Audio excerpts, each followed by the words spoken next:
लोक में मारे तू समो को नथी तायरू मायरू एक रूप जिरे तायरो अक्षर गाय जे सांभळे तेना कुटुंब सहित पावन थाय बने नरसैयो मीठा बोली सूरी जवे तारे कर जोड़ी कृष्णजी समकाय जिरे धन्य तू एम कहे श्री हरि नरसैया तुम्हारो भक्त साचो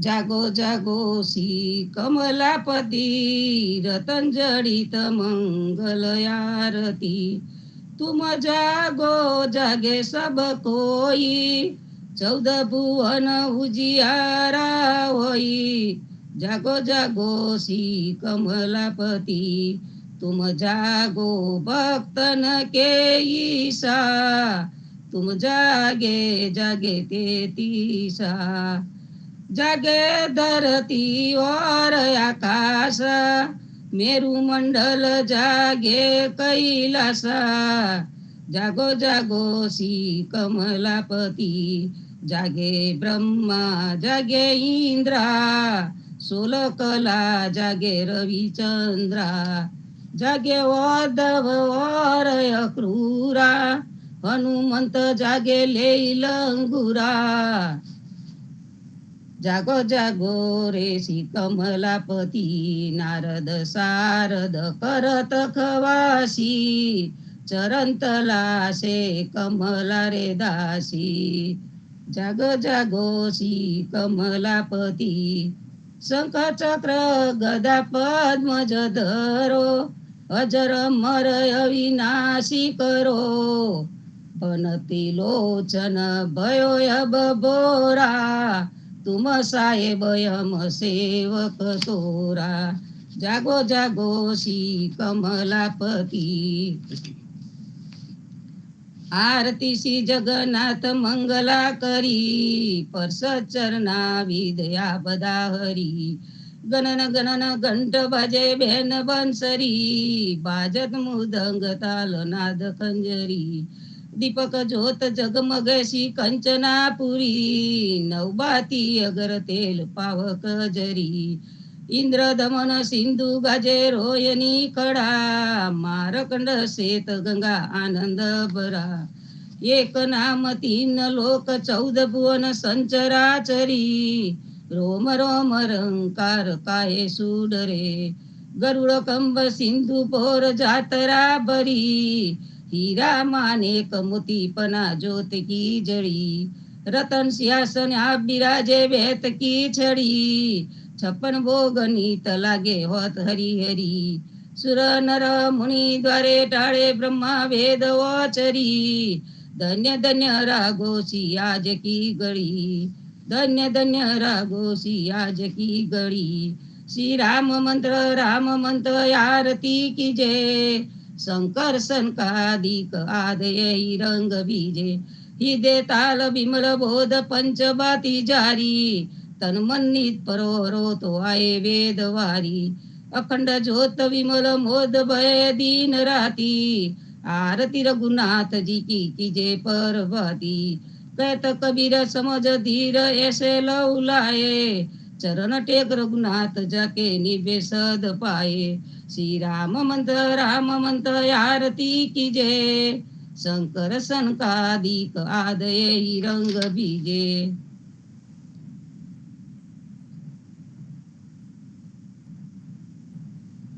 राम कवि कृष्ण जी कहता उठो रे प्राणी कृष्ण जी ना नाम विना मिथ्या रे वाणी प्रभाते उठीने लीजो कृष्ण जी નું નામ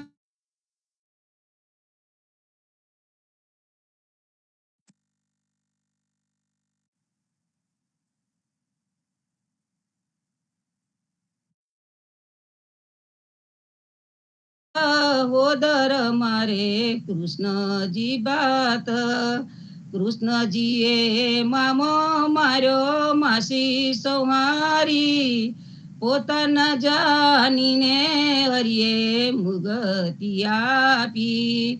કૃષ્ણજીએ અજામિલ તાર્યો મહા હું તો પાપી, એક કોલીએ કૌતુક કીધું તેને અચલ પદવી આપી. કૃષ્ણજીએ ગુણકા તારી અહલ્યા ઉદારી, કૃષ્ણજીના નામ ઉપર જાઉં બલિહારી. દાસલડા બને રે હરિની ભગતિ જાની, મહેતા નરસૈના સ્વામીની બોલો અમૃત વાણી. કૃષ્ણજી કહેતા ઉઠો રે પ્રાણી. ધન્ય ધન્ય પદ્મનાભને જંગલના ચોરસિયા, આગળ પાછળ ઝાડ ઝૂડને વચમાં પોતે વસ્યા. વાડીએ જઈએ રે વૈષ્ણવ વાડીએ જઈએ, પદ્મનાભના દર્શન કરતા સુખ્યા રે થઈએ.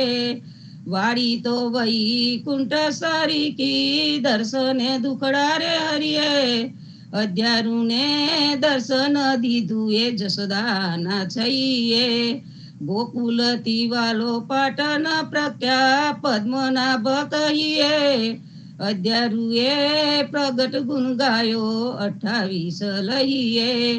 વાડીમાં કબીર બિરાજે સદગુરુ જીવન કહીએ, ગુરુ ગોવિંદના દર્શન કરતા 84 ટલીએ. અધમ ઉદાહરણ સંકટ નિવારણ ભક્ત વસ્તલ કહીએ, મોહનના સ્વામીને ભજો રાખો 28 હૈયે. વાડીએ જઈએ રે વૈષ્ણવ વાડીએ જઈએ, સાદ કરે જશોદામાં વળી સુતા જાગો દયાળ.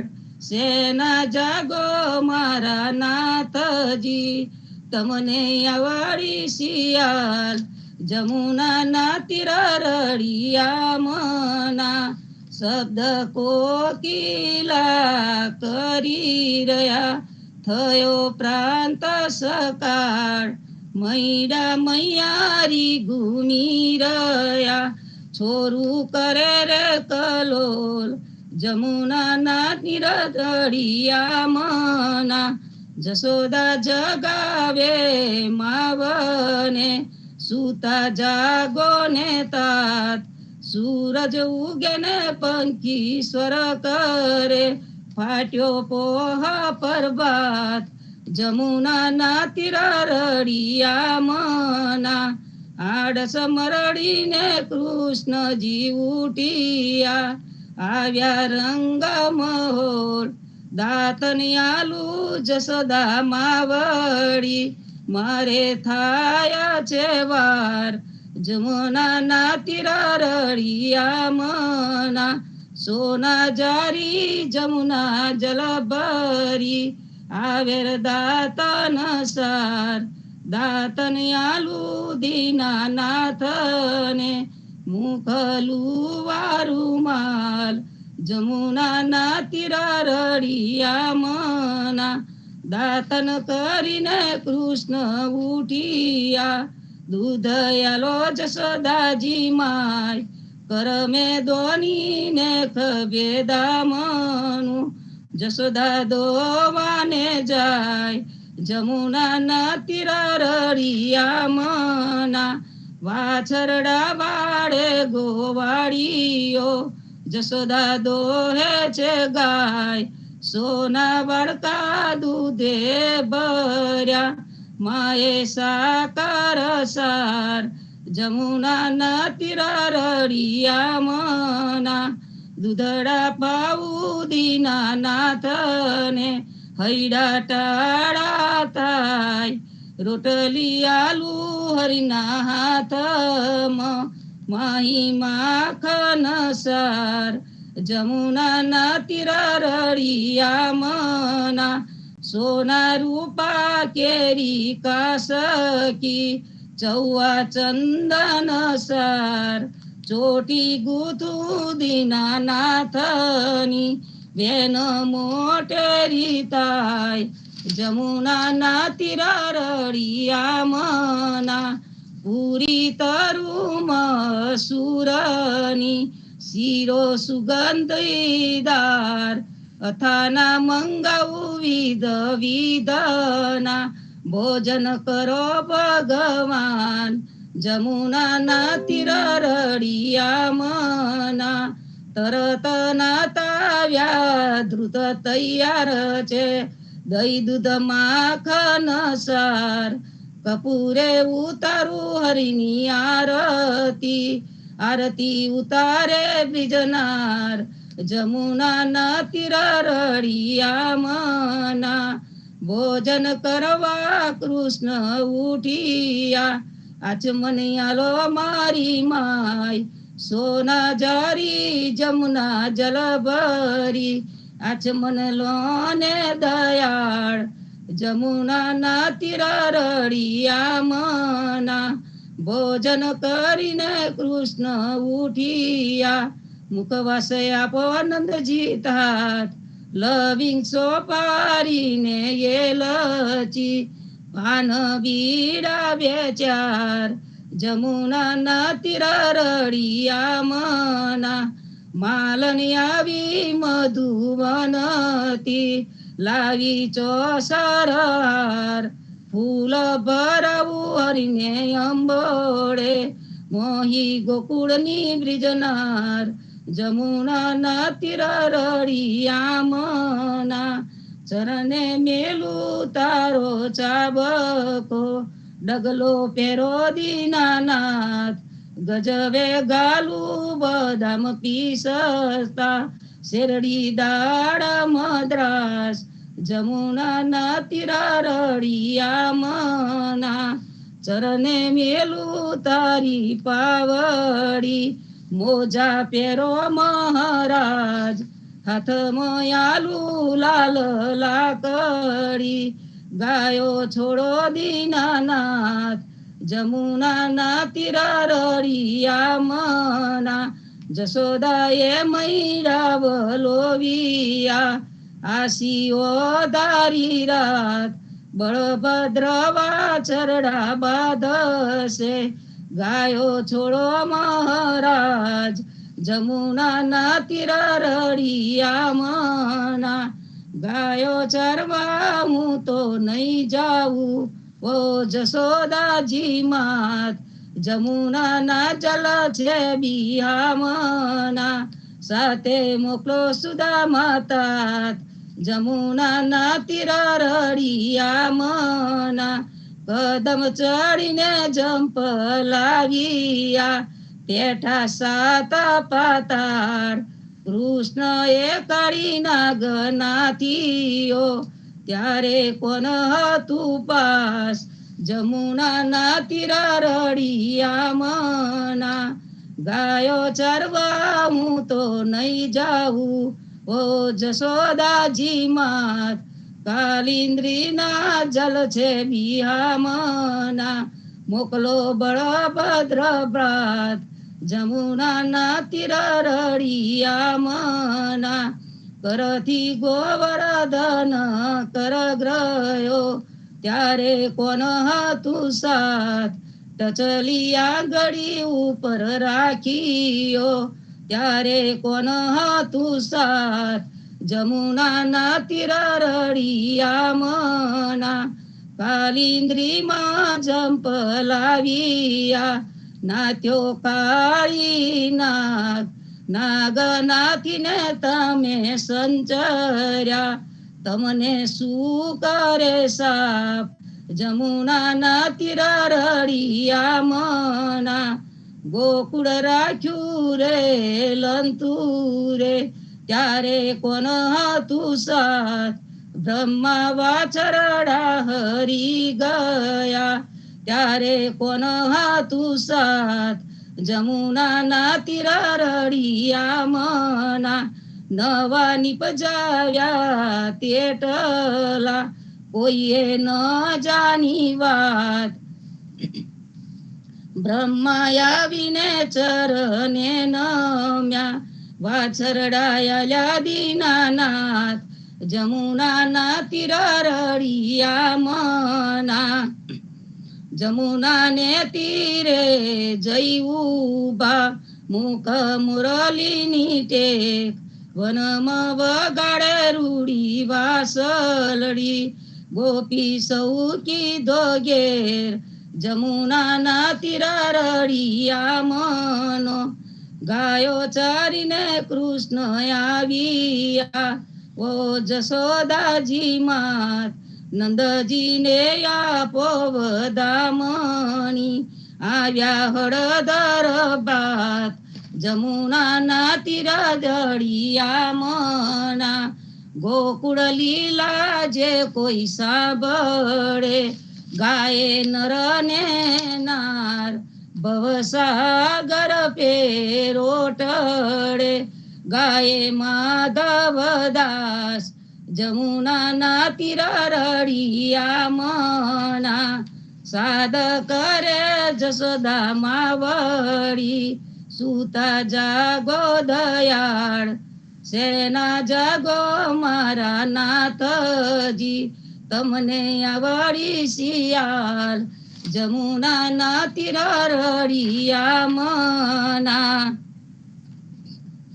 स्वामी कृपा करो यति गणी स्वामी रे मारा स्वामी कृपा करो यति गणी बजो कुविचार अचल भक्ति देता एरी जय छे मुक्ति भंडार पाये लागी करू विनंती स्वामी कृपा करो यति गणी स्वामी रे मारा स्वामी कृपा करो यति गणी बजो कुविचार अचल भक्ति देता एरी जय छे मुक्ति भंडार पाये लागी करू विनंती आनंद आरती अरकय पारा हरिजन आए मेरे प्राण आधारा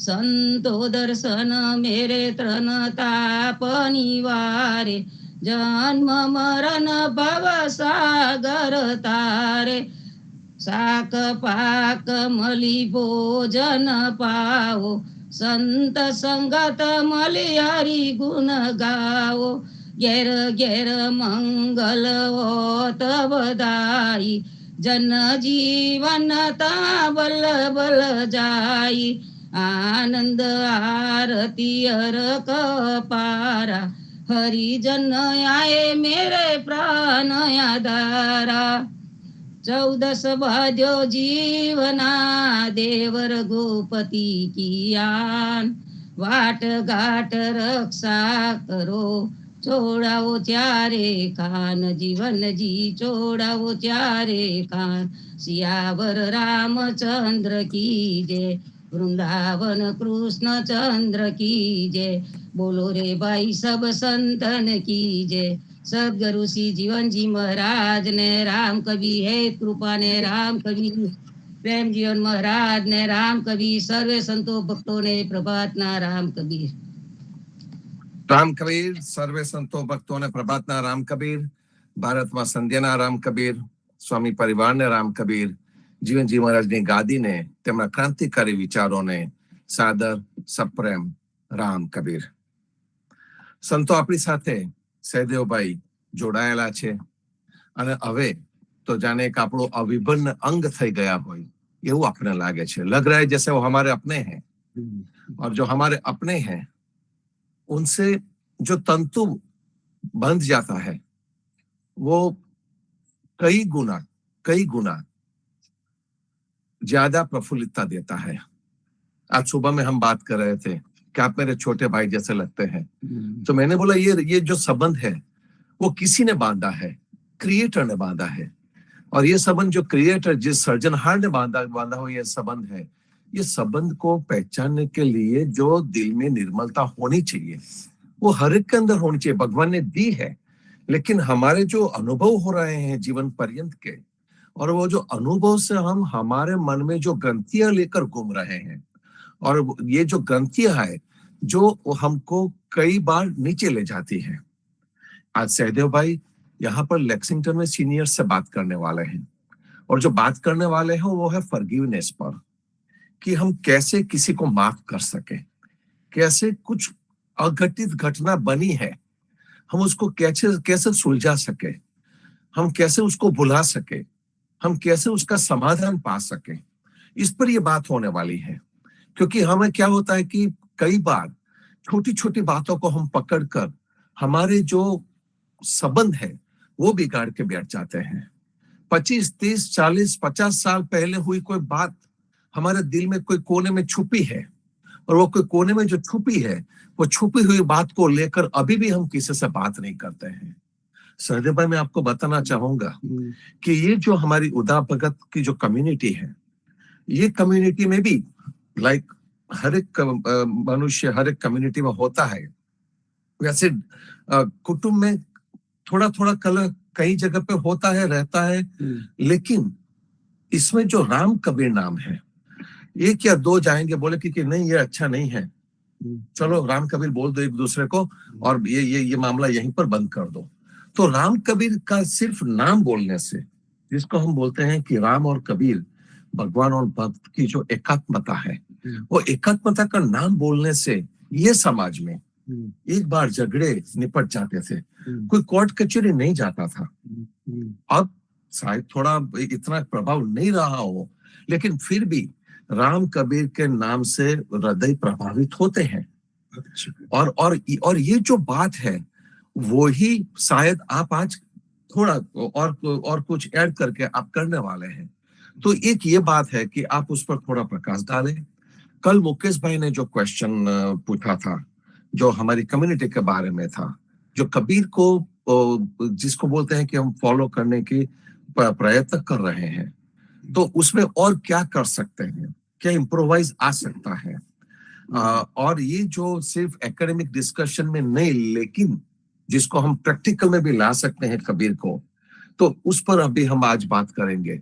और जो तीसरा वाला है संतो, और वो है इनकी एक बुक है, और वो बुक में है उसका जो बुक का टाइटल है 7,000 million freedom, 7,000 million degrees of freedom, 7,000 million degrees of freedom. So 7,000 million is a population, हमारा पॉपुलेशन है। इसका सब टाइटल जो है कि 1 Earth 7 billion worlds, इस सारे दुनिया में सबके अंदर हमारा संसार है, सबके मन में संसार है।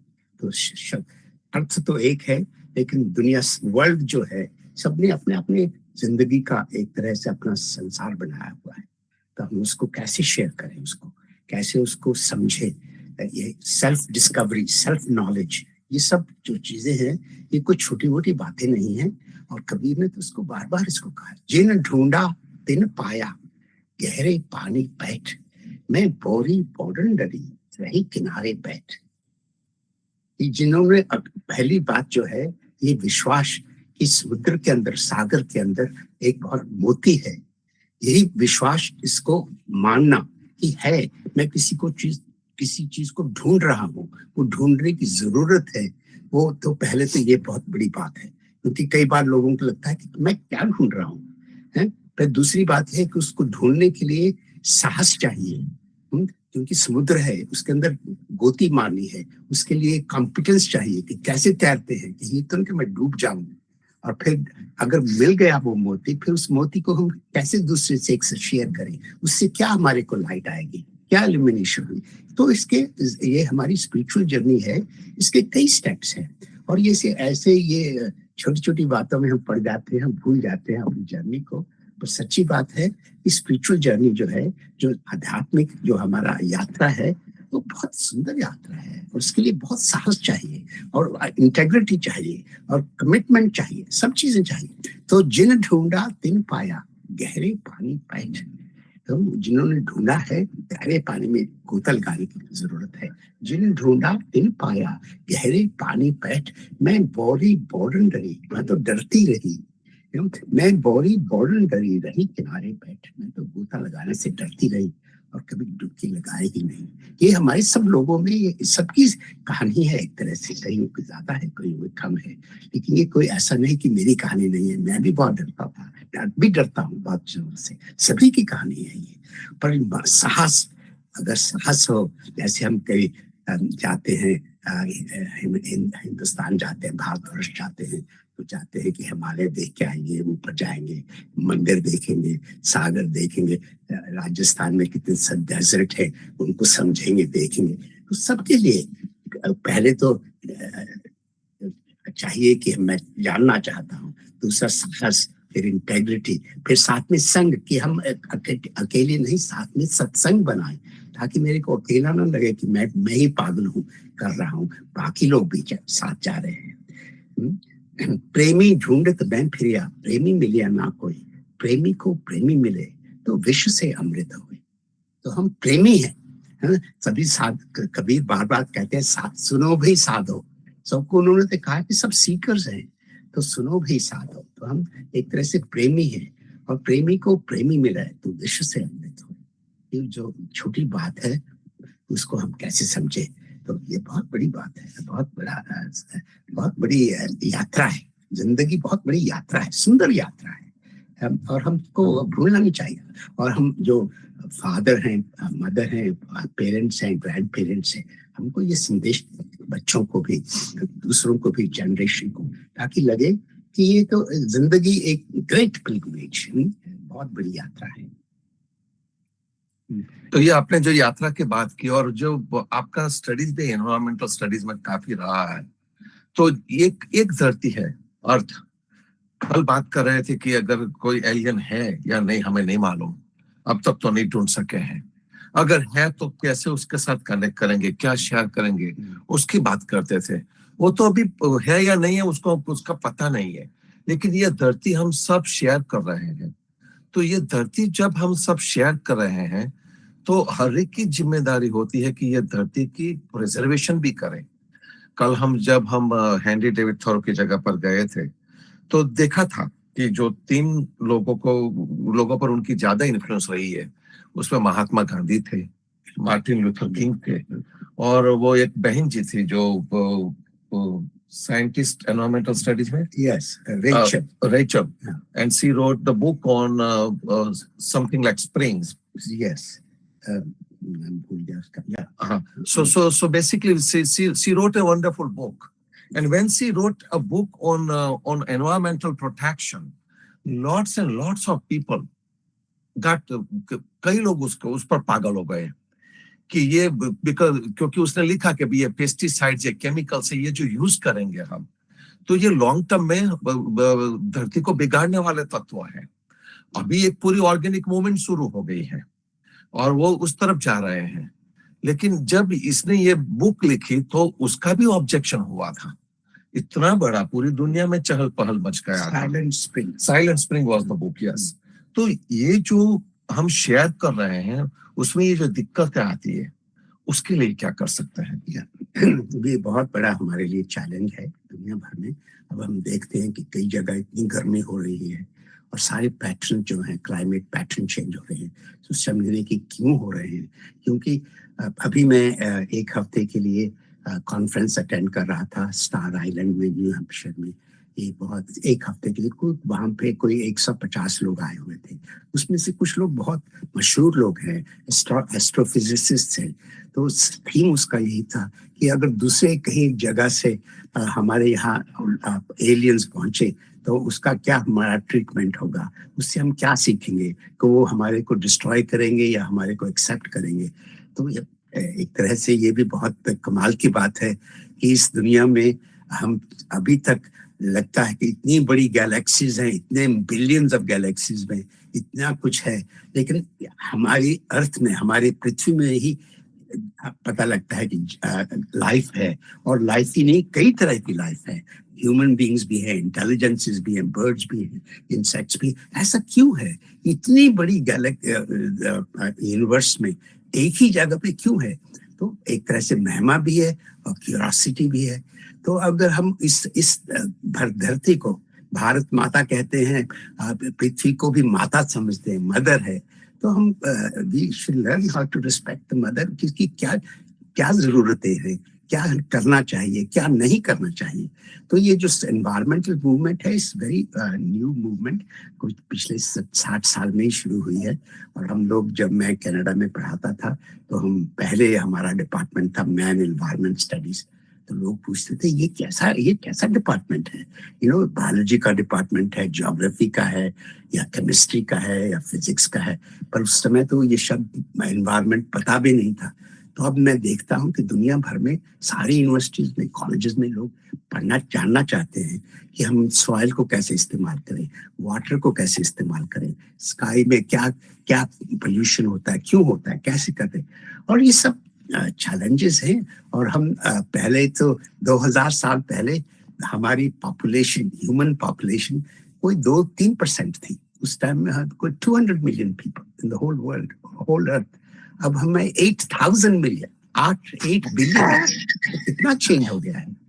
तो ये भी बहुत इम्पोर्टेंट है कि हम एक दूसरे से समझें कि हमारी नीड्स क्या हैं, क्या कम कर सकते हैं, कैसे हम धरती पर एक दूसरे से रह सकते हैं। और जो फॉरगिवनेस की बात आज सेशन होगा, तो हम चाहते हैं कि अगर किसी ने हमारे को हर्ट किया है, बच्चे ने, या हमने किसी को हर्ट किया है, कि हमारे में क्या इतनी है क्षमता कि हम उससे माफी मांगे कि हम आगे बढ़े। तो ये कई बार मेरे को लगता है कि हमको अर्थ से माफी मांगनी चाहिए, माता से मांगनी चाहिए। तो ये रिलेशनशिप जो है, ये very important. Relationship with the earth, relationship with each other, families में कैसे हो, this is the basis of life. और उससे जब रिलेशनशिप तो होता है, हम आगे बढ़ते हैं, हम नरिश होते हैं। हमको, मैं चाहता हूँ कि हम सभी को, जो हमारी माताएं हैं, बहनें हैं, औरतें हैं, सबका आदत सीखना चाहिए। हम लोग men have not been sensitive to it। हम सीख रहे हैं, सीखना चाहिए। और मैं देखता हूँ कि दुनिया भर में इसकी जरूरत है, सब घर में जरूरत है कि हमको अपनी माताएं, बहनें, बेटियों को कैसे रिस्पेक्ट करें, क्योंकि वो लाइफ को आगे बढ़ाती है, और कितनी सैक्रिफाइसेस करती है। मेरी माता थी, वो तो 10 साल में उनकी शादी हो गई थी। 100 साल पहले तो कोई ऐसी बात नहीं थी इंडिया में। और फिर हम 7 लोग थे, सब वो उनको जिंदगी भर 84 इयर्स में किया देहांत हुआ था। उनको साइन भी नहीं करना आता था। और उन्हें हमारे 7 लोगों में सब पढ़े लिखे लोग बने, आगे बढ़े। तो हमको सीखना चाहिए कि कितनी सैक्रिफाइसेस की उन लोगों ने जिंदगी को आगे बढ़ाने के लिए। ऐसे ही मेरे लगता है। यूजुअली जो हमने देखा है, ये जो प्रकृति है, उसमें कुछ भी आता है तो रिएक्शन ये 2 में से एक आ सकता है। एक है फाइट और दूसरा है फ्लाइट। एक बोलता है कि सामना करो, उससे झगड़ा करो, fittest would survive kind of a thing. एक ये है, और ये एनिमल वर्ल्ड में भी है, मनुष्य में भी है। लेकिन एनिमल वर्ल्ड में फाइट लिमिटेड होती है, thereafter it is a flight, वो चला जाता है। The humans have not yet learned completely the concept of flight। वो सीख रहे हैं कि भाई चलो उसको छोड़ो, निकल जाओ यहाँ से, ये सिचुएशन अच्छी नहीं लग रही है, before it worsens, before the anger takes over, कुछ हो जाए उससे पहले यहाँ से निकल जाओ। ये इंसान नहीं कर सकता। रिजल्ट क्या आता है कि कुछ ना कुछ क्राइम हो जाता है, उसमें से किसी का मर्डर तक हो जाता है, किसी की जान भी चली जाती है। तो ये होने की पॉसिबिलिटीज रहती है। हमारे जो है, हम जानना चाहते हैं कि दूसरे एनिमल्स कैसे करते हैं, कुत्ते कैसे हैं, बिल्ली कैसे है, हाथी कैसे है। एक किताब आई है कुछ साल पहले, हाउ एलिफेंट्स वीप। बहुत डिबेट चलती है बहुत सालों से कि एनिमल्स में इमोशन कैसे एक्सप्रेस करती है, ग्रीफ कैसे एक्सप्रेस करते हैं। उनका बच्चा मर जाता है, छोटा हाथी, तो वो रोते हैं, कैसे रोते हैं, कितनी देर तक रोते हैं। तो हमारे में ये बहुत, जो ह्यूमन बीइंग्स के बारे में हम अपनी लिटरेचर में, अपनी फिल्मों में, अपने स्टेट में हम जानना चाहते हैं कि हम कैसे इमोशन एक्सप्रेस, चाइनीज लोग कैसे करते हैं, इंडियंस कैसे करते हैं, अमेरिकन कैसे करते हैं। तो ये जो बात ठीक है कि फाइट एंड फ्लाइट, लेकिन ह्यूमन बीइंग में ये थोड़ा कॉम्प्लेक्स है। कि हम कई बार छोड़ जाते हैं कि भाई दूसरी तरफ जो एनिमी है बहुत बड़ा है, ये इससे लड़ाई नहीं करते, भाग जाते हैं, लेकिन मन में ये रहता है कि एक दिन मैं उसको पकड़ूंगा, मैं मजबूत बन जाऊंगा। तो उसको शब्द कहते हैं फेस्टरिंग। हमारे तन में फेस्टर करती रहती है कि अभी नहीं तो 5 साल में, 10 साल में, 20 साल में कर लूंगा। तो इसके 7 स्टेप्स मैंने कहा है कि कैसे फेस्टरिंग होती है, कैसे दुख आपके अंदर भरा रहता है कि एक दिन मैं लगाऊंगा एनिमी को, सिखाऊंगा लेसन। तो उससे बाद हम कैसे उसको फॉरगेट करें, फिर उसको कैसे फॉरगिव करें, फिर कैसे फ्रीडम आए, ये 7 स्टेप्स में इसकी बात करूंगा, आज भी करूंगा। लेकिन ये बहुत हम ह्यूमन बीइंग्स जो हैं, जब तक हम पता नहीं कुत्ते इतनी तरह से हम जानते हैं, we don't know other animals so much, but अपने बारे में हम जानना चाहते हैं कि हमारे क्या स्टेप्स हैं। तो इसमें हमारे फाइट एंड फ्लाइट तो है ही, लेकिन उसके फेस्टरिंग भी चलती रहती है। 10 साल 15 साल हम भूलते नहीं किस चीज को, फिर हम किताबों में लिख लेते हैं, फिल्में बना लेते हैं, पेंटिंग बना लेते हैं, फिर समझने की कोशिश करें कि इसका क्या मतलब है। तो ये सब हमारी वी लिव इन हिस्ट्री, तो वो चीजें सब रह जाती है। हाँ, तो we do have the hand raised. विपुल भाई का हाथ अप है, so yes, it's an open mic. So please come out with questions, comments. किसी को कुछ भी सवाल है, मुकेश भाई आप भी जुड़े हुए हैं, तो जो कल का आपका सवाल है वो भी आप रिपीट करना विपुल भाई के बाद। विपुल भाई please come ahead. Ram Kabir, सर्व संतों भक्तों ने राम कबीर, सौदेव भाई राम कबीर। कबीर जी की एक साखी है, कबीर कबीर क्यों करे, कबीर कबीर क्यों करे, 1 मिनट में निकली गई।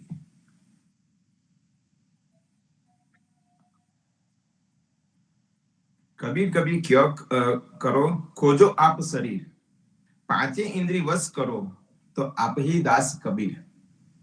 तो अभी पूरी दुनिया भक्ति तो कर रही है, एवरीबडी 90-100% भक्ति कर रहे हैं, पर वो कर्म कांड में लगी है, ओंकार में सब मानते हैं। तो कबीर जी ने 600 इयर्स पहले कर्म कांड को नहीं माना और ओंकार को छोड़ दिया और निरंकार को बताया। तो उसका थोड़ा कारण बताइए, अभी पूरी दुनिया क्यों अलग भक्ति कर रही है। हम लोग, अब मैंने कहा कि 8 बिलियन लोग हैं, 8,000 पीपल ऑन द अर्थ। तो सब में कई चीजें कॉमन भी हैं और कई चीजें वेरी इंडिविजुअलिस्टिक भी हैं।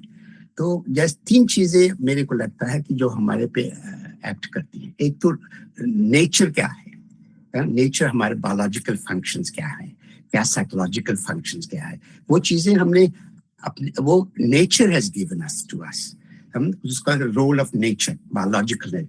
जब जैसे मैं आपको बताता हूँ कि सारे ह्यूमन बीइंग्स कहीं पे भी पैदा हों, चाहे वो ऑस्ट्रेलिया में या अर्जेंटीना में या इंडिया में या अमेरिका में, सब में हम ह्यूमन बीइंग्स में सब में ये कैपेसिटी है कि हम भाषा बोलते हैं।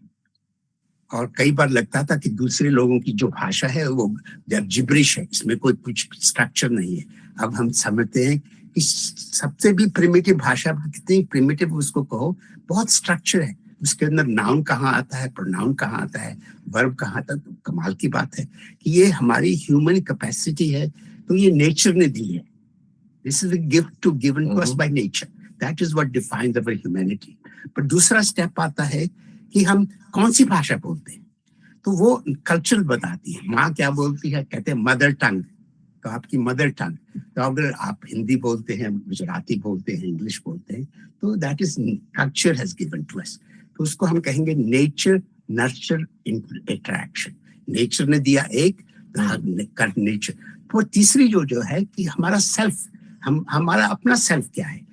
एक शब्द हम सभी लोग स्कूल में पढ़ते हैं, अल्फाबेट ABC और हिंदी या गुजराती, लेकिन सभी तो राइटर्स नहीं है। उसी शब्द 26 लेटर्स ऑफ इंग्लिश अल्फाबेट से कुछ लोगों ने कितनी कमाल की पोइट्री लिखी है, कितने कमाल का लिटरेचर लिखा है। और दूसरा है कि उसको स्ट्रगल होती है एक छोटा सा लेटर लिखने की, एक पंक्ति लिखने की।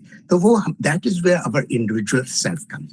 तो 3 लेयर्स हैं हमारे ह्यूमन बीइंग की डेवलपमेंट पे। एक role of nature, then role of culture, and then the role of self.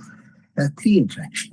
तो हम को एक्नॉलेज करना चाहिए. We must learn to tolerate and accept कि हमारे में डिफरेंसेस हैं, लेकिन हमारे में जो कॉमन चीज है उनको भी हम कैसे नर्चर करें. That's the role. सोसाइटी कहती है भाई ये हमारी वैल्यूज हैं, ये हमारा what is proper, what is sinful, what is criminal, what is ethical, what is moral. तो ये सारी every society has struggle with it and continuous. और फिर कई बार हम ये कहते हैं कि हमारी पर्सनल कॉन्शियस है, मेरे को फ्रीडम होनी चाहिए कि मैं क्या लिख रहा हूँ, क्या कह रहा हूँ. तो हमारी जो ओपन सोसाइटी, जैसे आप लोग अमेरिका में रहते हैं, दूसरी सोसाइटीज भी हैं, सभी कई दुनिया भर में लोग कहते हैं कि I want more freedom, freedom of expression. क्या कपड़े डालूं, कैसे किसको पूजा करूं, ना पूजा करूं, मैं आस्तिक बनता हूं, नास्तिक बन. ये भी बहुत बड़ी हमारी history of human civilization. Every step is very fascinating कि क्या क्या हमारी फ्रीडम आई है. तो ये जो मेरी किताब है 7,000 Million Degrees of Freedom, इसके ऊपर अब 10 फिल्में बन रही हैं बेस्ड कि हमारी ह्यूमन सिविलाइजेशन में पिछले 10,000 साल से 12,000 साल से फ्रीडम का क्या रोल है, फ्रीडम क्या होती है. तो मैं कहता हूँ political freedom, economic freedom, social freedom, freedom of expression, और फिर जो मोक्ष है वो भी तो एक तरह का फ्रीडम है. निर्वाण भी is also a freedom. Freedom longing, lingering, छोटी छोटी बातों से. तो ये all these are steps of our human civilization. Very important steps, very important steps. Ramji મોટા, તમારા 6 ક્વેશ્ચન કોમેન્ટ આવો. રામ કબીર.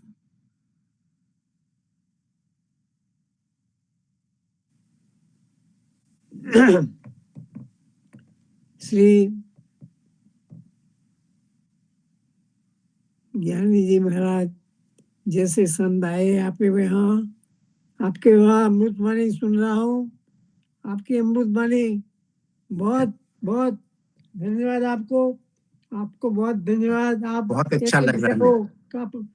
आग मेरे को संदेशा दे के चलो कि जैसे मेरे जीवन में अच्छा मन दृढ़ हो जाए. मन भी से मेरे को सुनना है कि मन क्या है. मन मन मन से तन धर सुखिया कोई न देखा, जो देखा सो दुखिया हो. राजा दुखी, प्रजा दुखी, दुखी सकल संसारा. जोगी जंगम तपसी लपसी, धरती आकाश चांदा सूरज सब दुखी. कहे कबीर संत जन सुखिया, जैने मन घर जीत्या हो. वो मन भी से आपको आपका विचार मेरे जानने के लिए मैं उत्सुकता है, तो आप जनाइए. Thank you, thank you, thank you. हमें ये बात सब सच है कि हम एक तरह से बहुत लाइफ मिस्ट्री भी है और उसको हम सॉल्व भी करना चाहते हैं, समझना भी चाहते हैं. ये जर्नी भी है. कई तरह की बात हम मेटाफोर्स इस्तेमाल कर सकते हैं. जिन ढूंढा तिन पाया गहरे पानी बैठ, मैं बोरी बोरन रही किनारे बैठ. सच एक बहुत बड़ा गोता है. मैं अब भारतवर्ष में साउथ इंडिया में रहता हूँ, पांडिचेरी के पास. बहुत बड़ा कमाल का जगह है वहाँ पे, और उसका नाम है ऑरोविल. और ये कोई 1968 में शुरू हुआ था. Shri Aurobindo, great Indian philosopher, mistake, उनसे इंस्पिरेशन. इंसिडेंटली श्री अरबिंदो ने कबीर के बारे में कितना सुंदर लिखा हुआ है, बहुत सुंदर लिखा हुआ है. कहते हैं कि सबसे बड़े इतने जो रियल जो संत हैं, वो जो जिन्होंने ऐसे डिवाइन लव को ढूंढा है और एक्सप्रेस किया है, तो कबीर की बहुत महिमा करते हैं. तो ये जो जिस जगह रहता है इसका नाम है ऑरोविल, और वो वहाँ पे कोई 3,000 लोग हैं 62 कंट्रीज से. तो हम इकट्ठे रहते हैं. 4,000 एकड़ की जगह फॉरेस्ट है. तो हम समुद्र के पास हैं, बिल्कुल 1 किलोमीटर दूर है. तो कई बार कितना उससे इंस्पिरेशन होता है कि समुद्र पास में है, ज्ञान पास में है, और वहां पे एक बहुत सुंदर मंदिर है, उसका नाम है मातृ मंदिर. उसके अंदर कोई आइडल्स नहीं है, तो कंटेम्पलेशन के लिए बस सुंदर, बहुत सुंदर बनना है. और उसकी आर्किटेक्चर भी कमाल की है. तो कई से हमको सोर्स ऑफ इंस्पिरेशन यहाँ से भी मिलता है. और पास में बहुत बहुत एक बनियन ट्री है, बहुत फैला हुआ है, और उस कमाल का है कि बनियन ट्री की क्या महिमा है कि जो रूट्स हैं वो ब्रांचेस बन जाती हैं, जो ब्रांचेस हैं वो रूट्स बन जाती हैं. तो कई बार लगता है कि मेरे को जिंदगी भी एक तरह की ब्रांचेस और रूट्स में, ये एक मेटाफोर है जिंदगी के लिए. और कई लोग कहते हैं ये भारत के लिए मेटाफोर है. तो ये life is a great journey, a great mystery, a great great pilgrimage. यात्रा है, जिंदगी यात्रा है। और यात्रा ये नहीं, हम टूरिस्ट नहीं है, हम यात्री हैं। टूरिस्ट कई बार ना हम सुपरफिशियली देखते हैं कि फोटो ले लो, बस सेल्फी बना लो, खड़े हो गए 5 मिनट के लिए, कहा कि हाँ देखा है। पर नहीं, हम यात्री हैं। और जो यात्री हैं वो ढूंढते हैं, सीखते हैं, उसमें ह्यूमिलिटी होती है। हरी है खांडू रेत मही, हाथी चुनी ना जाए। जो God's presence is like grains of sugar in a pile of sand. An elephant cannot pick them, but a little ant knows the way. हरी है खांडू रेत मही, हाथी चुनी ना जाए। कहे कबीर गुरु भली बुझाई, चींटी होय के खाए। हम चींटी बनना चाहते हैं। सच, अगर हम चींटी बन जाए, ह्यूमिलिटी। मैं प्रोफेसर हूँ बहुत सालों से, तो कई लोगों में अहंकार आ जाता है कि मैंने किताबें पढ़ी हैं, मैं इंटेलेक्चुअल हूँ। ठीक है, उससे सेल्फ एस्टीम बढ़ता है, लेकिन सेल्फ एस्टीम अगर एरोगेंस बन जाती है तो पर्दा बन जाता है। तो मैं कहता हूँ बार बार, कल सुरेश से बात हो रही थी कि देखिए हमने बहुत कुछ सीखा है ह्यूमन बीइंग्स ने, पर ये क्यों है कि अभी भी हम कुत्ते की हेल्प लेते हैं कि एयरपोर्ट में कुत्ता लेके साथ है कि कहीं ड्रग्स तो नहीं कोई लेके आ रहा। अभी तक कोई हमारी मशीन नहीं बनाई जो ड्रग्स को डिटेक्ट कर ले कि कोई यात्री ट्रैवलर ड्रग्स लेके आ रहा है। तो we need the help of a dog. ऐसे ही एक आप थोड़ा सा कहीं शुगर गिर जाए, कहीं पे हनी गिर जाए, 10 मिनट में 1000 चिट्टियां आ जाती हैं। तो उनको लगता है कहाँ से सीख लिया इन्होंने, कहाँ कैसे हो जाता है। हाँ? तो हमारे में थोड़ा सा अगर ह्यूमिलिटी हो, अगर हम एंट बन जाए, चींटी बन जाए, तो ये सीखेंगे कि मधु कहाँ से आ रहा है, ये मधु कबीर से कैसे आ गया। तो हम कबीर से be attracted to him and see his vani and see his message and then feel inspired. So हम लोग सब चिंटियां बनना चाहते हैं। तो बहुत सुंदर बात है। रामजी मोटा बोलते हैं उनको। ये काफी वयोवृद्ध है, प्रोबेबली लेट 90s में है। और जो कबीर के बारे में जो बहुत सोचते थे अभिलाष साहब, तो अभिलाष साहब उनके गांव जाते थे, उन्होंने अभिलाष साहब की भी सेवा की है, सत्संग काफी किया है उनके साथ। तो जो कबीर की जो साखी है, कबीर के जो विचार है, उसी के मुताबिक ये जिए हैं। तो ये जीवित संत है हमारे लिए, और वो हमारे साथ जुड़ने वाले हैं अटलांटा में भी। Oh very good. तो ये जो जीवन की जो गति है, द मोमेंटम ऑफ लाइफ, जो अभी आपने बताया कि जीवन एक यात्रा है, तो ये जो जीवन जो एक यात्रा है, वो यात्रा मन की यात्रा है। क्योंकि वो बोल रहे थे कि भाई मन पर कैसे फोकस कर सकते हैं। हम बोलते हैं मन की बात, कोई अपने अपने मन की बात बता रहा है, हर एक के मन की बात अलग होती है। हमारे प्रेमचंद महाराज भी अंतर मन की बात बोल रहे हैं कबीर की साखियां लेकर। तो ये जो हर एक के मन की जो बात है, वो डिविनिटी की तरफ कैसे मुंह मोड़े। क्योंकि यूजुअली जो हमारे मन की जो बात है वो मटेरियलिस्टिक पर ही होती है, आगे नहीं जा सकती। तो उसको थोड़ा कर्व देके, थोड़ा मोड़ देके कैसे जा सकती उस तरफ। ठीक बात है। उसमें कबीर ने भी कितनी सुंदर ढंग से कहा, काम क्रोध मद लोभ की जब तक घर में खान, क्या मूर्ख क्या पंडित दोनों एक समान। तो हमारे क्या हम अपने इमोशंस को कैसे कंट्रोल करते हैं, कैसे उनको अपने आप को देखें कि क्या हमारी नेगेटिविटी है, क्या हमारा डिस्टेंस बन जाता है अपने भाई से, अपनी बेटी से, अपनी माँ से, अब दूसरे स्ट्रेंजर से। कौन ब्रदर कौन है, अदर कौन है। तो मैंने एक ऐसे लिखा था, ब्रदरिंग एंड अदरिंग, कि ये ब्रदर कैसे बन जाता है। इसमें हमको भरोसा होता है, लगता है कि ये हमारा साथ देगा, मेरे साथ उसके हम उसके साथ बिजनेस कर सकते हैं, उसके साथ खाना खा सकते हैं, उसके साथ रह सकते हैं। और जो दूसरा है बस लगता है कि तो डिस्टेंस से है, क्योंकि उस विश्वास नहीं होता। तो दुनिया अब ग्लोबलाइजेशन जिसको कहते हैं, कि दुनिया अब ज्यादा जानने 5 मिनट में दुनिया भर की न्यूज आ जाती है। पहले तो ऐसा नहीं होता था, लेकिन अभी भी कितनी लोनलीनेस हो रही है। सबसे ज्यादा कहते हैं एपिडेमिक लोनलीनेस का है। आपके यूएसए में जो है आपके सर्जन हैं गवर्नमेंट के अपॉइंटेड विवेक मुक्ति हिंद अपने भारतीय है, तो वही कह रहे थे कि सबसे ज्यादा एपिडेमिक जो फैला हुआ है वो लोनलीनेस का है, अनकनेक्टेडनेस है। तो कमाल की बात है कि अब आप इतने लोग हैं दुनिया में, पर इतने और इतना कम्युनिकेशन इजी हो गया है, एक सेकंड में आप कहीं भी बात कर लो। ये सुना किसी ने सुना नहीं था 25 साल पहले। तो इतनी टेक्नोलॉजी हो गया, इतना कुछ अचीवमेंट्स हो गए, पर ये लोनलीनेस कहाँ से आ रही है?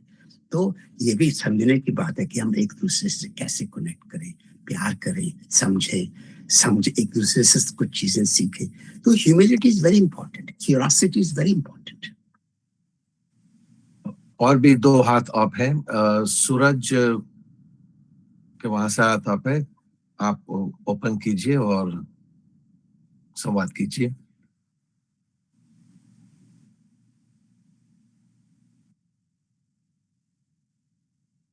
जिनसे बात हो गई है वो भी अपना हाथ नीचे कर सकते हैं। लग रहा है वो बुल से शायद खड़ा हुआ हो। वासुदेव भाई, विशाखा बेन, आप ओपन कीजिए। राम कबीर, कल हमने पूछा था कि मूर्ति पूजा के बारे में, तो वो संतुष्ट मेरे को नहीं हुआ। ये जो आपने बोला था भाई मूर्ति पूजा के लिए जो भी जाता है उसको हम रोक नहीं सकते, उसको जिसमें जिसकी श्रद्धा है वो करते हैं। लेकिन ये आपका निजी जवाब है या कबीर साहब ने क्या बोला है? कबीर साहब की जो धारा है। कबीर साहब ने तो कई बार मूर्ति पूजा के बताया कि पत्थर पूजे हरि मिले तो मैं पूजूं पहाड़, ताते वो चक्की भली जिस पीस खाए संसार। उन्होंने तो मूर्ति पूजा के बारे में एक तरह की इससे भगवान नहीं मिलते। लेकिन ये हम लोग बहुत अब कॉम्प्लेक्स दुनिया में भी रहते हैं। जब कबीर थे उस समय दुनिया भर की आबादी कितनी थोड़ी थी और हम एक दूसरे से मिल नहीं सकते थे, घूमते नहीं थे। अब हमारा दुनिया बहुत बड़ी बन गई है, human world is become much bigger. तो हमको एक दूसरे ये सीखना चाहिए कि रिस्पेक्ट करना चाहिए, ये बहुत जरूरी है। नहीं तो हम लड़ाई में फंस जाएंगे और एक दूसरे निरादर करेंगे, लड़ाई करेंगे। अगर किसी को लगता है कि मूर्ति पूजा से अच्छा लगता है, उसको अच्छा इंस्पिरेशन होता है, तो आपको भी, हम सबको भी उसकी रिस्पेक्ट करनी चाहिए।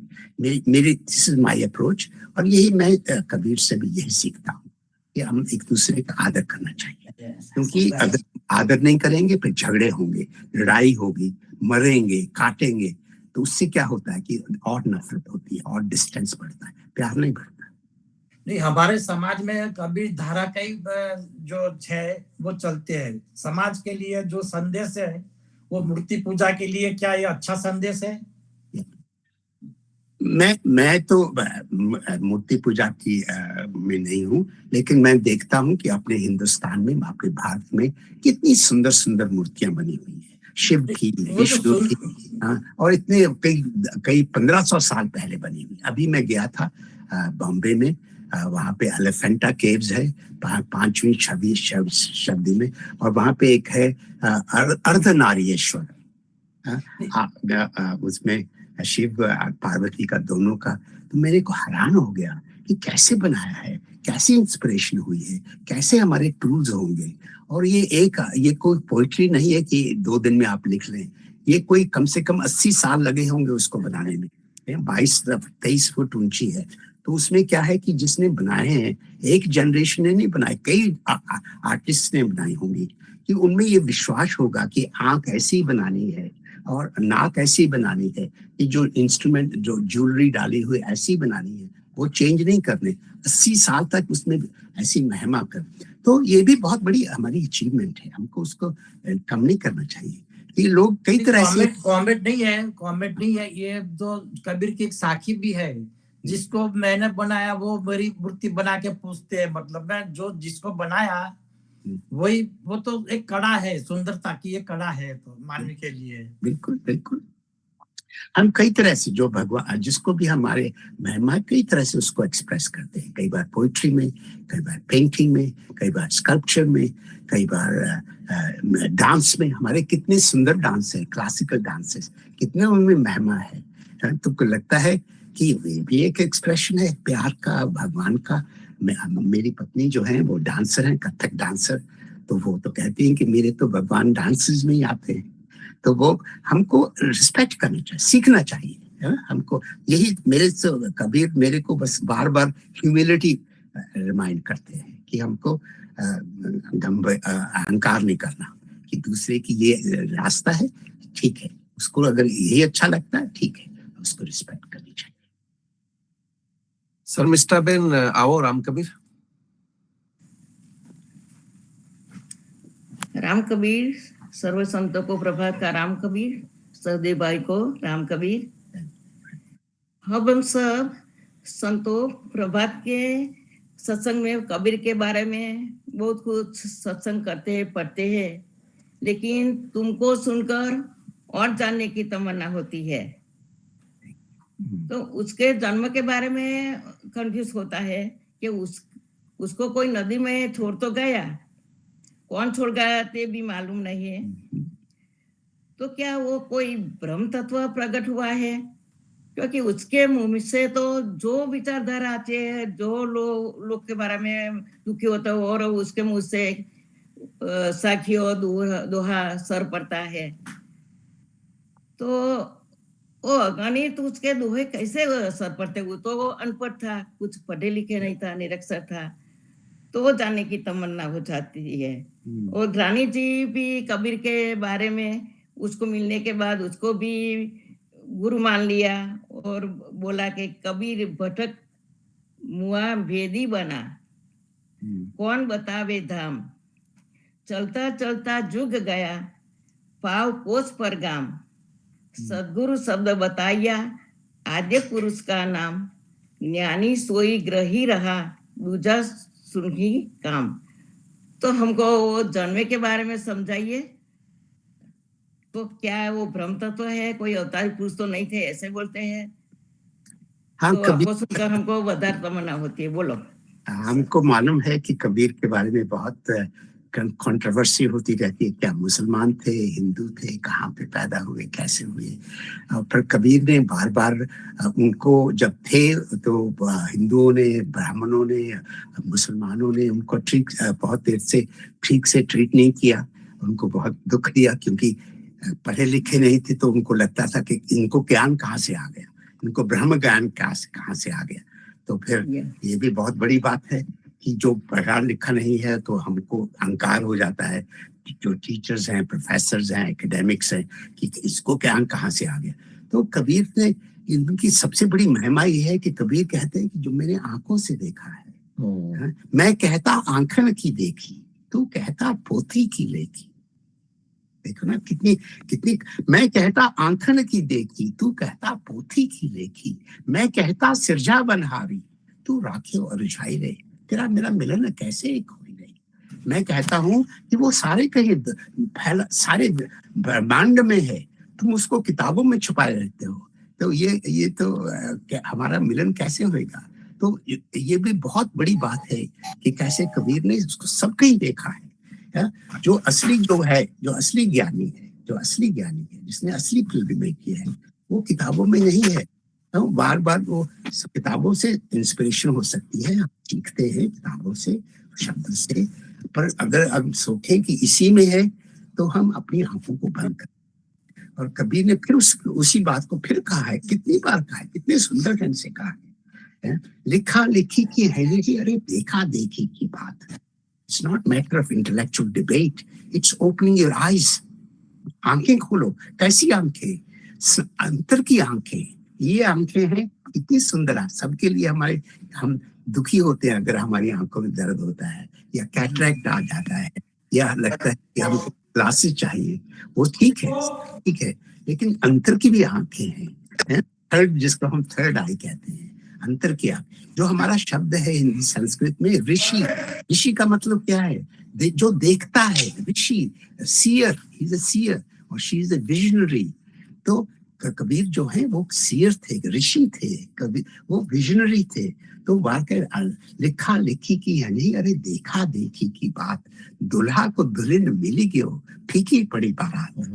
तो देखो कितने सुंदर ढंग से बताते हैं जो शादी होती है, क्या महिमा शादी की क्या महिमा है कि एक और जिंदगी आगे बढ़ेगी। ये दूल्हा है, दुल्हन है, उनका मिलन हुआ है, तो उस मिलन से आगे बढ़ेगी, जिंदगी और बढ़ेगी, बच्चे होंगे, फिर क्रिएशन होएगी। कमाल की जो लोग आते हैं उस शादी में अटेंड करने के बाराती, वो तो खाना पीने के लिए आते हैं, पर असली जो महिमा है वो मिलन होना है, जो वधू का और वर का। तो कबीर को कितने सुंदर ढंग से बात, तभी उनकी जो कितना प्यार करते हैं। मैं जब कहाँ भी प्रेजेंट करता हूँ, मैंने उनको कोई 35 कंट्रीज में प्रेजेंट किया है कबीर को, हिंदी में, अपने इंग्लिश ट्रांसलेशन में, और सब लोग आंखें खुल जाती हैं उनकी। ये लगता है कि कितने सुंदर सिंपल ढंग से कितनी कमाल की बातें करते हैं। किसने कभी, मैंने तो कभी सुना नहीं कि ऐसे इतने सुंदर ढंग से कि लिखा लिखी की है ना, अरे देखा देखी की बात, देखने की बात है। कौन से देखने की? तो आंखें खोलने की। तो लिखा लिखी की है नहीं, अरे देखा देखी की बात। दुल्हा को दुल्हन मिल गयो, फीकी पड़ी बारात। कि बाराती जो है तो खाने पीने के लिए आते हैं, असली जो है सेरेमनी जो है, जो असली मिलन जो है, वो तो दुल्हा दुल्हन का है। तो कबीर जो है वो उनका जो दुल्हा है वो भगवान है, वो डिवाइन लव। तो उसको तो मैं कहता हूँ is a divine lover, is a divine lover, lover of the divine. और हम तो कितने खुशकिस्मत हैं कि उनसे हम थोड़ा सीखते हैं, लाइट आती है उनसे। पर ये बात ठीक है कि बहुत लोग कहते हैं कि ये कबीर ने खुद लिखा, कैसे उनको लिखना नहीं। तो वी आर लकी कि उनके फॉलोअर्स ने लिखा ओवर द ईयर्स, सेंचुरीज डाला। अभी भी एकेडमिक वर्ल्ड में डिबेट होती रहती है कि ये कबीर का है या किसी और का है। जैसे शायद आपको मालूम होगा, रविंद्रनाथ टैगोर ने किताब लिखी थी 1913 में, 100 साल से ज्यादा, उनका 100 सॉन्ग्स ऑफ कबीर उन्होंने इंग्लिश में ट्रांसलेशन किया था अपने ढंग से। तो लोग डिबेट कर रहे थे, अभी भी डिबेट होती है कि जो सारे सॉन्ग्स हैं ये कबीर के सॉन्ग्स हैं या किसी और के लिखे हुए हैं। तो कोई भी, लेकिन बात यह है कि ये डिबेट अभी शेक्सपियर के बारे में भी होती रहती है कि उनके प्लेज ही उनके लिखे या किसी और के लिखे। तो मेरी एटीट्यूड ये है कि जो शब्द है कहीं से भी आए हों, कहीं किसी मुख से आए हों, पर जो इन्होंने लाइट है, उनमें इल्यूमिनेशन है। तो मैं तो कहता हूँ कि कबीर को मैं सबके देखता हूँ, कबीर मेरे लिए भगवान बन गए हैं। तो मेरे को तो उनकी रोशनी दिखाई देती है। मुकेश भाई, आपका हाथ अब था, आप आ सकते हैं क्या? और बाद में चंद्रकांत भाई है। राम कबीर। नमस्कार सहदेव जी। मैं कुछ और प्रश्न पूछने वाला था, लेकिन वासुदेव भाई का जो प्रश्न आज वापस रिपीट हुआ, तो मैं चाहता हूं कि उसकी स्पष्टता होए।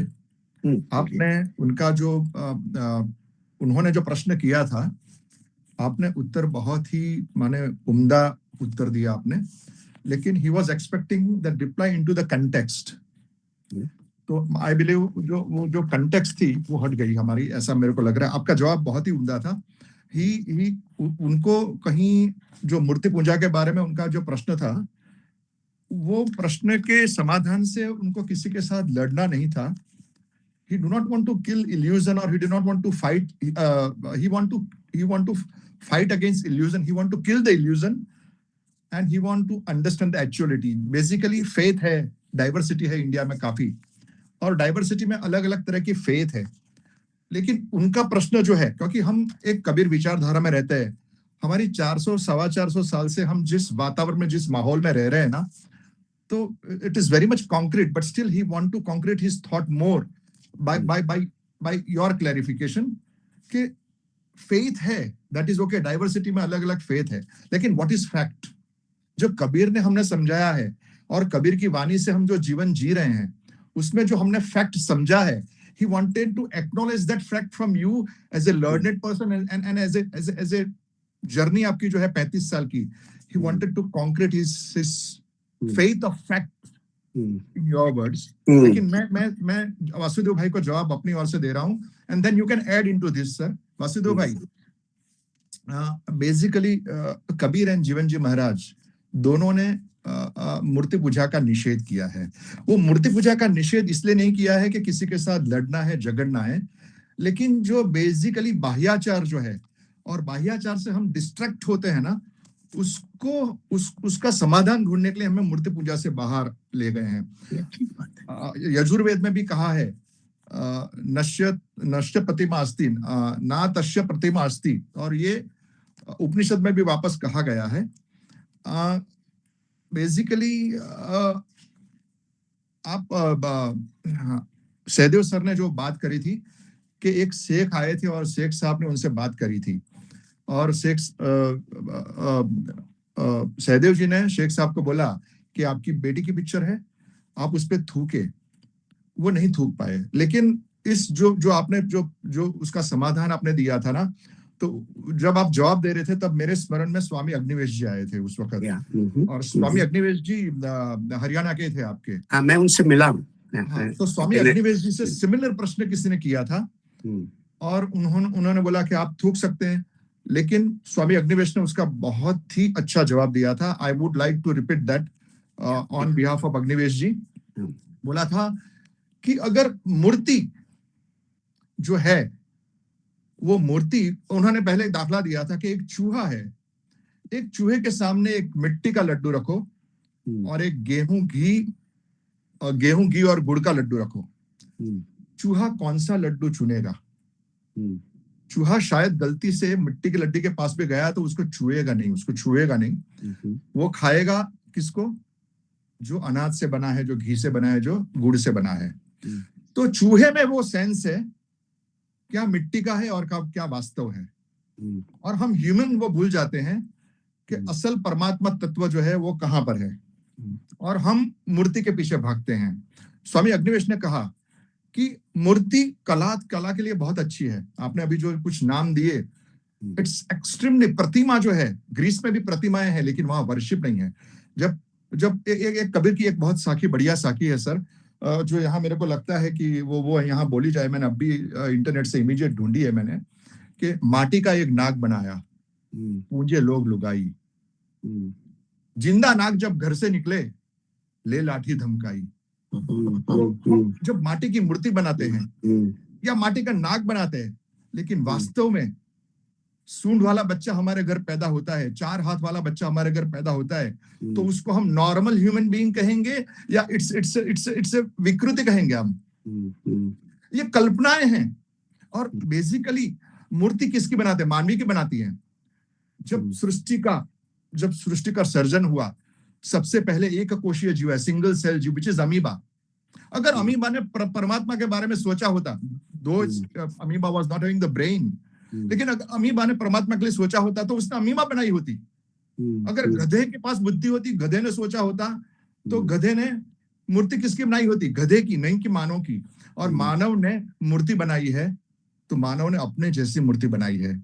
सो मूर्ति is very much irrelevant Vasudev भाई। मूर्ति कला के लिए बहुत अच्छी है सर। मूर्ति वर्शिप के लिए नहीं है। हम मूर्ति हम खुद बनाते, और हम इतने उल्लू है कि हम वही मूर्ति के पास जाके हम मांगते हैं कि भगवान हमारा कल्याण कर।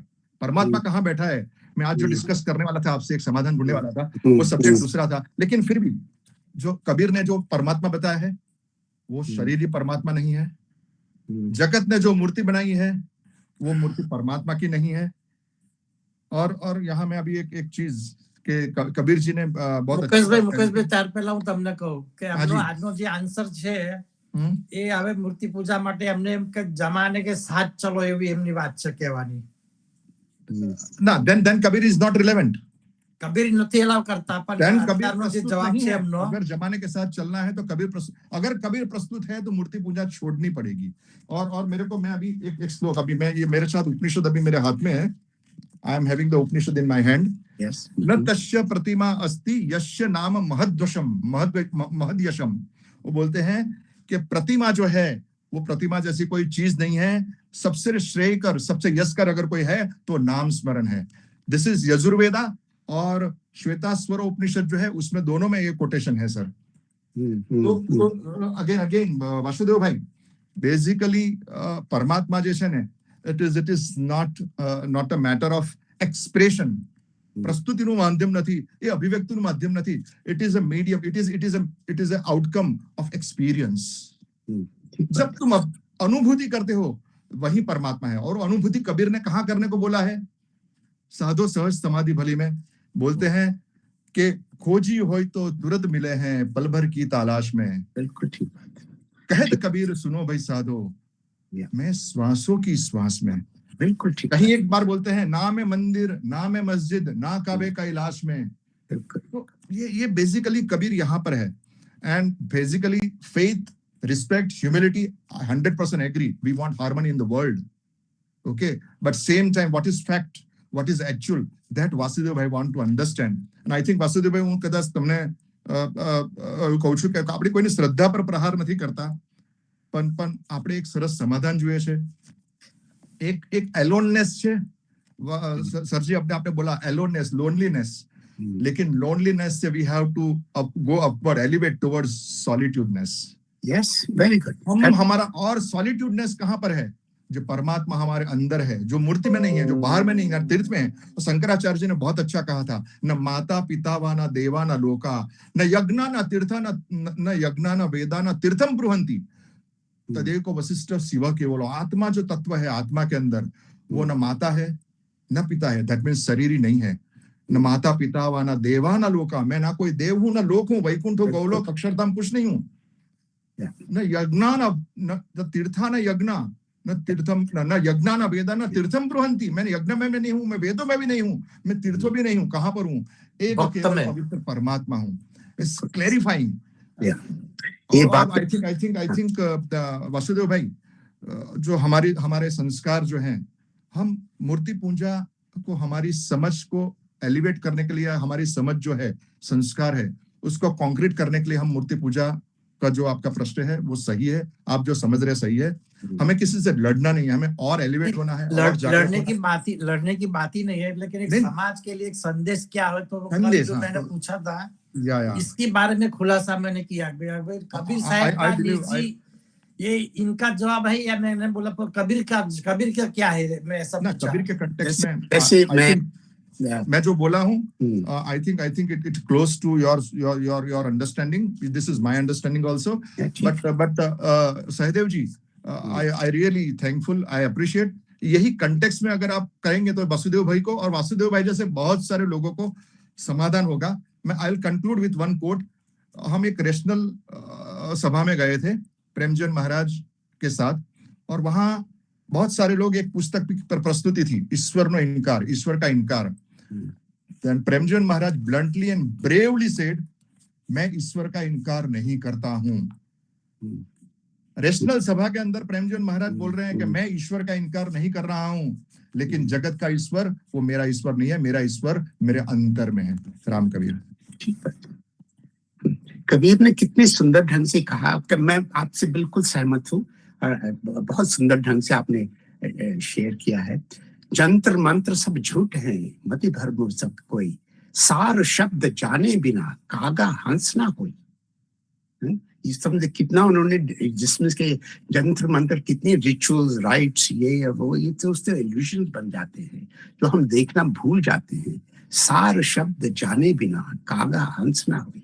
तो ये सार शब्द कैसे जाने, कैसे अपने आप को contemplation, meditation, reflection, inquiry, many levels of approaching. तो कबीर बार बार कहते हैं, प्रियतम को पतियां लिखूं जो कोई होए विदेश. I write letters to my beloved as though he lived far in another land. How I forget that he lives here in my eyes, in my heart, receiving messages of my love at all times. प्रियतम को पतियां लिखूं जो कोई होए विदेश, तन में मन में नैनन में ताको कहा संदेश. वे तो अंदर है हमारे, पर अंदर क्या है? What is under? What is inside? Where is it? In the heart, in the lungs? So ये भी, these are part of the inquiry of Kabir. And what makes him so amazing is the courage to say it, surrounded by people who are idol worshippers and all rituals going on. Varanasi के पास रहते थे, आपको तो मालूम ही है, तो वो तो centre of Indian religion, orthodoxy and Brahmins. क्या क्या अच्छी बातें भी हैं, गलत बातें भी होती हैं रिलीजन के नाम में. सारी दुनिया भर में कितनी गलत बातें हुई हैं, और डिस्ट्रक्शन हुआ है, कंट्रोल हुआ है लोगों का, रिबेलियन हुई है अगेंस्ट रिलीजन। मैं अभी फ्रांस से आया था, पेरिस से, तो मैं म्यूजियम गया, कितने कमाल की कलेक्शन है वहां पे।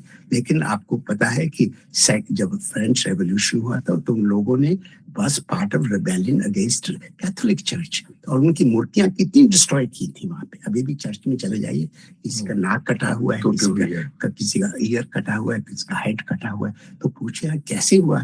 तो जिस रिफ्लेक्शन की ये मूर्तियां गलत है। तो rise of Protestantism in Christianity was also partly against force of power of the Pope, but also against worship the idols. So it's part of our cultural history in every society. और कबीर तब उसके देखिए ना, गुरु नानक आए उसके बाद सिख धर्म में there is no Murthy Puja, there is no even not even a painting। अब थोड़ा सा होने लगा, you see paintings of Shri of गुरु गोविंद सिंह या गुरु नानक, पहले पर उनकी मूर्ति नहीं है। तो कई ढंग से तो हमको मेरा अपना अप्रोच ही है। We should learn to respect people and let each person find their own way. अगर हम उसको respect करेंगे, मेरे को लगता है उस humility से हम, ये नहीं कि मैं तुम्हारे accept करता हूँ कि तुम्हारा ही पाथ है, पर उस humility से क्या होता है कि भाई मेरा ये पाथ है, मेरे को ये अच्छा लगता है, अगर आपको ये अच्छा लगता है, let's see how you express it। तस्वीर बनाता हूँ पर तस्वीर नहीं बनती। देखिए हमारे तो पॉपुलर सॉन्ग्स में भी ये तस्वीर बनाता हूं पर तस्वीर नहीं बनती, तेरे से मिलने की तस्वीर नहीं बनती। ये हमने कितने कभी तस्वीरें बनाई, स्कल्पचर्स बनाए, आइडल्स बनाए, पर कई ये भी रहता है कि क्या what is how to communicate the incommunicable. ये एक मेरी one piece I wrote about Kabir, एक ऐसे, वो किताब में अभी छपा है, how to communicate the incommunicable. So yeah, these are all part of my understanding of the message of Kabir and of Indian rich Indian tradition of spiritual seeking. Sir आपने जो बात करी ना, तो मेरे को अभी स्मरण हो रहा है professor H C. Verma, doctor H C. Verma. He is also physicist in IIT Kanpur. Okay. And he recently said, वो बेसिकली क्या है कि he is an atheist. But फिर भी उन्हें राम मंदिर 22 जनवरी को जो उद्घाटन हुआ वहां उन्हें बुलाया गया, तो उसके बाद काफी बवाल हो गया। तो उन्होंने ऐसा बोला कि I definitely do not believe in God, but I believe in who believes in God, because it is the faith in him. So आप एग्जैक्टली वही कंटेक्स्ट में बोले, and I really love your reply. But still but Vasudev भाई, कभी आपसे मुलाकात होगी in person तो भी बहुत अच्छा लगेगा। वासुदेव भाई, होप सहदेव सर जी ने आपके प्रश्न का समाधान किया, या उनके उत्तर से अब अभी आपको समाधान फील होता होगा सर। हाँ, उसमें डेफिनेटली ये है, उपासना पद्धति में कबीर के विचार एकदम क्लियर है। और वो काशी में रहते थे, जिसको हम शिव की नगरी बोलते हैं, और शिव की नगरी में बैठकर भी ये बोलना कि जीव ही शिव है, तो कबीर में कितनी आत्मशक्ति होगी, कितना कन्विक्शन होगा। तब वो बोल सकते हैं शिव की नगरी में कि शिव की मूर्ति है, शिवलिंग है, उसमें शिव नहीं है, जीव ही शिव है। ये जो बोलने वाला कबीर है, तो ये वो उसका तो ओपिनियन एकदम क्लियर है। और हम सब, जीवन जी महाराज ने कबीर को ही बता दिया हमारे गुरु के रूप में, तो डेफिनेटली जो कबीर बिलीव करते हैं वही हम बिलीव करेंगे, उसी में हमारा समाधान है, और कोई चीज हो ही नहीं सकती। हाँ मुकेश भाई, શંકરાચાર્યએ અદ્વૈત ભક્તિની વાત કરી છે, કબીરે લોક ભાષામાં અદ્વૈતની વાત કરી છે। યસ, જીવનજી મહારાજ આપણને ભક્તિમાં અદ્વૈત લાવી દીધું છે। એના માટે શંકરાચાર્યને આ એક શંકરાચાર્ય પર એક આક્ષેપ હતો, ક્રિપ્ટો બુદ્ધા કહેતા હતા એમને, એટલે એમને એક ક્રિપ્ટો બુદ્ધા કહેતા હતા, કારણ કે બુદ્ધાને પણ અદ્વૈતની વાત કરી, બુદ્ધાએ તો આત્માની પણ વાત નથી કરી ને લોકની પણ વાત નથી કરી, એટલા માટે એ આક્ષેપ હતો બ્રાહ્મણોનો કે શંકરાચાર્ય છે ક્રિપ્ટા બુદ્ધા, અને કબીરને કઈ કહેવાયું ને, એટલે કબીરને કહ્યું કે તું તો મુસલમાન છે। યસ, ઓકે, ભગતોની અંદર શું છે કે આપણી ભક્તિ આપણા સમાજ પૂરતી લિમિટ થઈ ગઈ ને, એટલે આપણા પર આક્ષેપ ના આવ્યો। પણ હા, અત્યારે લોકો જે થોડા બાહ્યાચાર ને બાહ્ય પ્રચારથી જે ડગી ગયા છે ને, એના માટે આટલા વર્કશોપ કરીને આપણે આપણું તત્વ સમજાવવાનું છે, અને કદાચ પરિચય મહોત્સવ એનું એક સરસ માધ્યમ છે। Ram, yes, it is one of the steps. We need many more steps, but it is one of the steps. Sahadev sir સાથે એક બીજી ચર્ચા કરવાની હતી પણ હવે રહી ગયું સમયના અભાવે. હા, yes yes We'll open this subject later sometime, હા. ચોક્કસ ચોક્કસ આપણને ફરીથી તક મળશે મુકેશભાઈ. હા, એ હું actually એમનો જે અભ્યાસ કર્યો ને ફિઝિસિસ્ટ તરીકેનો, મારે એટમ અને ક્વાર્ક સુધી લઈ જવું હતું ને આત્મા તત્વ ક્યાં છે ને મારે એમની પાસે જાણવું હતું. પણ એનીવે sometime again સર. ચોક્કસ ડેફિનેટલી. ચંદ્રકાંતભાઈ તમારો હાથ અપાતો અને ત્યાર પછીથી આપણે અત્યારની સેશન આપણે કન્ક્લુડ કરીશું. ચંદ્રકાંતભાઈ આવો. રામ કબીર सौदेव भाई राम कबीर। नहीं, जो मुकेश भाई ने प्रश्न पूछा वही मेरे मन में था, तो इसीलिए मैं आया था, क्योंकि ऐसा लग रहा था कि वासुदेव भाई का जो आंसर है, जो उसको जानना है, वो पूरी तरह से उसको फील नहीं हुआ कि मेरे को जो जानना है वो क्या है थे। तो इसलिए जो मुकेश भाई ने बताया, और मैं इतना ही कहूंगा कि जैसे आप कहते हैं कि मूर्ति अभी कितने सालों से बनी, 1500 सालों से बनी हुई है, फिर भी उसने कैसे बनाया आईज, कैसे बनाया नोज, और वो देखते ही अपना मन प्रभावित हो जाता है, पुलकित हो जाता है और आनंदित हो जाता है। तो अंदर का इनर सेंस भी आनंदित हो जाता है उसको देख के। तो संतों भी ऐसे कभी कभी कहते हैं कि मूर्ति स्तुति वो तो सूक्ष्म तरफ जाने का रास्ता है, लेकिन प्रॉब्लम क्या है अभी आज इस जमाने में कि जो रास्ता है तो आधे रास्ते में लोग बिट जाते हैं, रुक जाते हैं और आगे के सोचता ही नहीं है क्या है। जैसे मैं सिंपल बात कर रहा हूँ कि हमको जाना है एक स्तर से दूसरे स्तर, लाइक हमको जाना है, यहाँ से न्यू जर्सी जाना है, लेकिन न्यू जर्सी जाने के लिए हमको डायरेक्ट जा सकते हैं हाईवे पे से, लेकिन everything like local way too. So every single town we stop, like Hartford, Connecticut, we stop the New York, and then by every single stop we stopping, and then we going. So it's going to be long hours. कभी कभी accident हो जाता है, कभी कभी कुछ हो जाता है, पता भी नहीं चलता है क्या हो गया। लेकिन जब हाईवे चुन लेते हैं ना, तो हम जल्दी पहुंच जाते हैं। तो ऐसे ही सदगुरु श्री जीवन जी महाराज और कबीर जी, उसने दोनों एक्सपीरियंस कर लिया है, अब अनुभव है उसको, उसकी अनुभूति से हमको बताया कि एग्जिट मत लिया करो, जाना है तो हाईवे पे से चले जाओ, तो आप पहुंच जाओगे अच्छी तरह से, वरना एग्जिट लिया करो। और एग्जिट में जो कभी कभी ऐसी सुंदरता होती है तो हम लोग फंस जाते हैं, वहां रहते हैं, बोलते हैं कि चलो आधा घंटा और निकाल देते हैं, 3-4 घंटा और निकाल देता है, बहुत अच्छा माहौल है, ऐसे फंस जाते हैं। तो सदगुरु ऐसे बोलते हैं, कहते हैं कि एग्जिट लिया मत करो, आपको जाना है न्यू जर्सी तो हाईवे पे से चले जाओ ना। तो उसकी अनुभूति एक और है। तो लोगों को अभी अनुभूति नहीं होती है, तो कभी कभी वो आपने बोला कि जैसे मूर्ति देखा और लगा कि ओहो क्या मूर्ति है, लेकिन उसमें फंस मत जाओ। ठीक बात, बिल्कुल। जैसे कर्मकांड होता है, तो आजकल क्या होता है कि लोगों कर्मकांड में ऐसे ही फंस जाते हैं, और कर्मकांडी जो पंडित होता है सभी, वो वैसे भी पहले जैसा था ना, ऐसा नहीं है अभी। कोई है ऐसा डाउट नहीं है, लेकिन 80% ऐसे देखो कि ऐसा नहीं होता है। तो क्या है कि इसमें फंस जाता है, आप लोभ वृत्ति में आ जाता है। कोई बोलते है कि ऐसा करो तो ऐसा हो जाएगा, ऐसा हो जाएगा, तो तुम बैठ जाओगे, फंस जाओगे वहां पे और वहां रह जाओगे। तो इसीलिए सदगुरु जीवन जी महाराज हमको बताया है कि आप जो मेरा अनुभूति है, तो मेरी अनुभूति से मैं आपको बता रहा हूँ कि मेरे को क्या क्या करना पड़ रहा है, और मैं कैसे इसमें बाहर निकल के यहाँ पर ब्रह्म परमात्मा के यहाँ पहुंच गया, कि उसकी अनुभूति कर ली।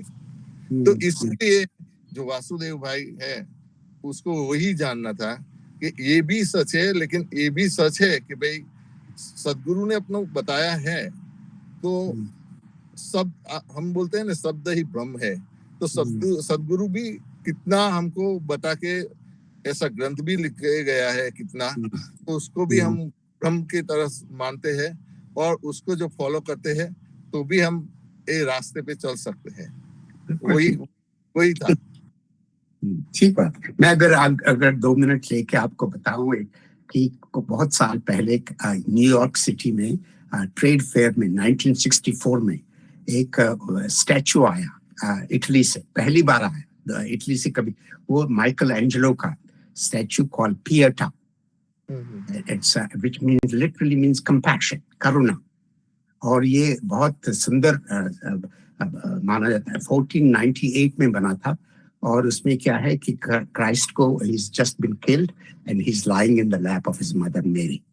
और ये माइकल एंजेलो ने बनाया था at the age of 24 and it's greatest creation. तो पहली बार आया तो लोग, millions of people came to see it in New York. पहली बार आया था इटली से बाहर, तो सब लोग, मैं भी गया था। मैं भी अभी just arrived in Canada. I didn't know anything about art. I didn't know I was a student of nuclear physics. तो हम लोग देखने गए थे, तो सभी लोग कह रहे थे कि what a masterpiece, what a masterpiece।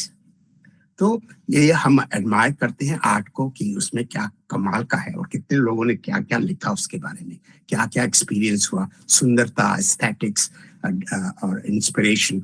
तो मैंने उसके बारे में एक पीस लिखा है, मैं शेयर करूंगा। What is a masterpiece and how do you become a piece of the master? भगवान बन जाते हैं। So you carve yourself to become Bhagavan.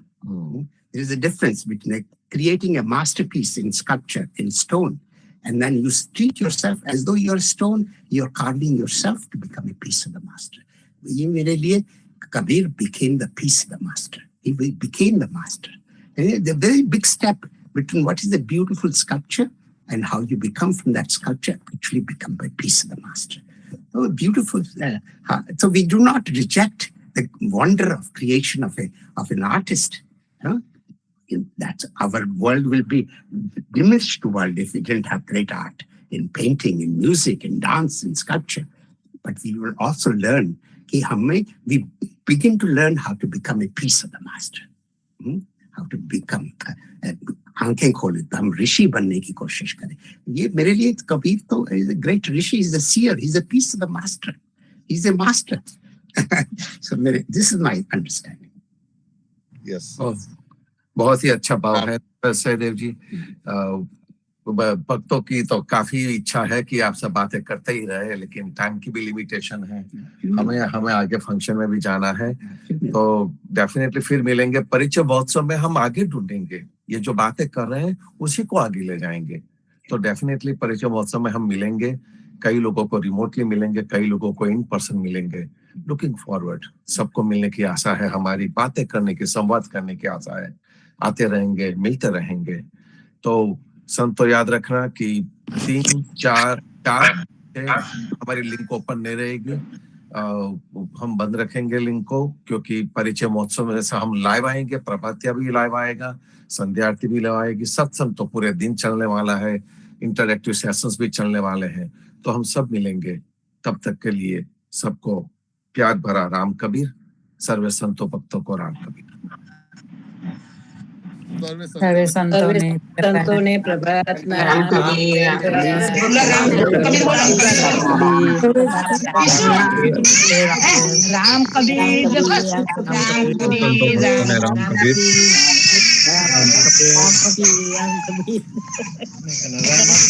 क्या बोला वो? राम कबीर,